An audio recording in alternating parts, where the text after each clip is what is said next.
hadn't started it yet. You can go now though. Jennifer, do you want to take it in?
doing a little bit of heel work. We're getting the dog to walk the lead and to understand that the lead is not something really bad. So we keep the dogs nice and easy social. Get the dogs again, the focus onto the dogs. And if they're jumping up, we're going to put the corrections in. And whilst they're actually on the lead, we will also do the puppy recall, etc. But what they're doing at the moment is teaching the dog to sit. Now, if you watch some of the dogs, let's have a look, see if we get the Labrador at the end there, just to demonstrate us to put the dog into a sit. This time, she's used to the treat, the treat comes up, the dog's got into the sit, and now again gives you order for doing so. That's just one way of teaching the dog. There's many, many ways of teaching the dog to do different exercises, and you need to find one that is suitable for you and your dog. Eventually, we start putting the stay exercise into the sit so that we leave the dog just a fraction longer. We're also looking at this Rhodesian puppy. He's only 6 months old and he's in a down position. We're actually getting the dog to stay there. What a handed walk around. So really, really good control. But don't just walk everybody's puppies up in here. Your puppy is individual and work as you want it to. Over here, we're introducing the puppies, and all these puppies are under 12 months of age. We're introducing them to an unknown dog over there, and this is most important. It is now the law that if you don't found in a public place, you need to clear it up. If you watch here what it is, a simple polythene bag. Pick it up in a polythene bag and then dispose of that in a litter bin or take it home in a dustbin. The other law is that at all times the dog has on its collar an ID disc. On that disc should be your family name and your address. Alternatively, family name, house number and your name, and your postcode. The reason being that legally you are responsible for your dog and you can be identified to the dog by the ID tag on its collar.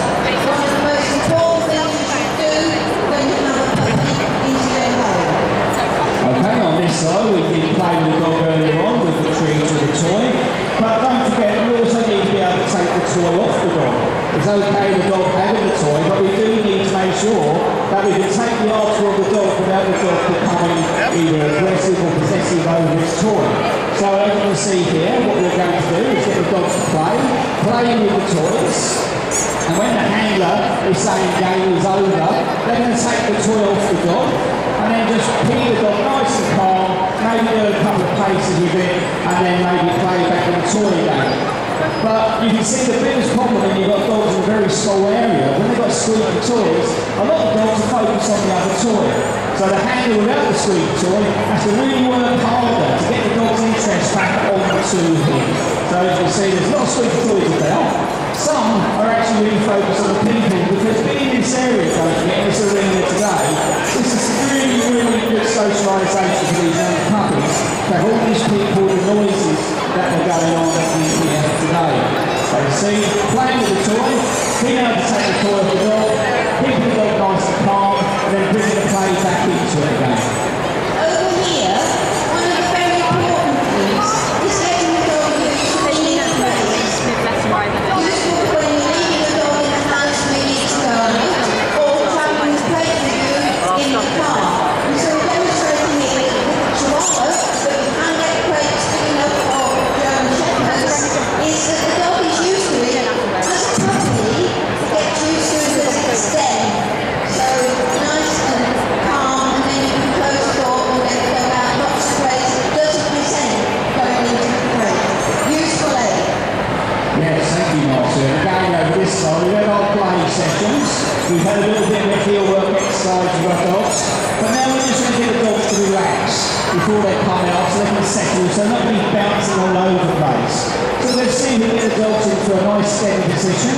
It can be a sit, it can be a stand, it can be a down. But once they're in that position, we're going to get the dog to be nice and calm. So the stroking, you can see like this young lady here with her dog. Nice level strokes with the dog, so you have this calming effect of the dog. Not little sharp strokes, because again, we'll be winding our puppies back up again. But what we do need to do is make sure our puppies are nice and relaxed before we even think about taking them on to a different exercise.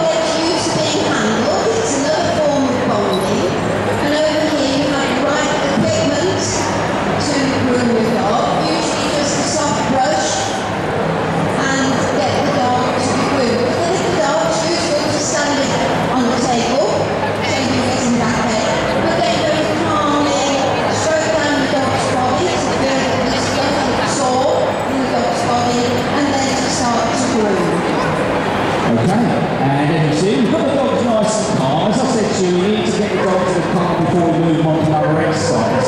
And what we've done now, we've got this little dog out on the end here, and what the hand is going to do is get the dog to walk on the lead. Now we did lead and collar earlier on in the demonstration, but getting used to the lead. And now you can see the dog's actually thinking, oh my God, there's something calm now. And the dog's actually nice and relaxed, even though it's a young puppy, it's still very nice and relaxed because the owner took that little bit of effort in calming the dog down before taking it into another exercise. And again, you see this other young puppy, they're all very, very young puppies, don't forget. They can be up to 12 months of age to do the puppy foundation. And it's the first building block. And you see going around the other dogs, the dog's staying in a position and sitting down. Again, that in itself is really, really hard once you've been had all this fun. So that was very important to get that calming effect in your dog before you move on with the exercises. We've been walking the little collie round here, round the toys on the floor, also the crate, with the handler getting the attention on the handler, not on the things which are around. It's so important that we get the dogs, and again, playing with the dog, go to see the German Shepherd walking, handler, talking to the dog, getting the toys, play with the dog. This gentleman doesn't mind me saying, one of the reasons for the walking and having a big dog is he's slightly disabled. And obviously, a horse does have a calming effect, and you've got control of the front end. Okay, going on this side, we're going to do a little bit of play with the dog, and what we're going to do is a demonstration of how to start the stay exercise. So, we're just going to wind them up a little bit, Jenny's being brave for the puppies before we do a stay. So again, we're going to just have a quick look at how we're going to start our stay exercise with the puppies. We've got a nice steady position, and don't forget we can be looking at any position, the sit, the stand and the down. And we will get one of the dogs into that position and gradually just build it up. So first of all, we need to make sure the dog is steady. Then we can think about maybe moving a very, very small pace away from the dog and gradually build it up.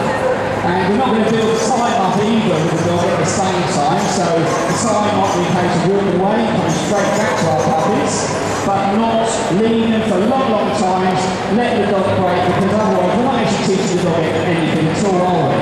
So you see they're nice and calm. In the down, we've got sit, and again, with the right gears, you reach back, it's going in, and the lead now is being dropped on the floor as well. So it's going into a nice down position, get the dog nice and steady,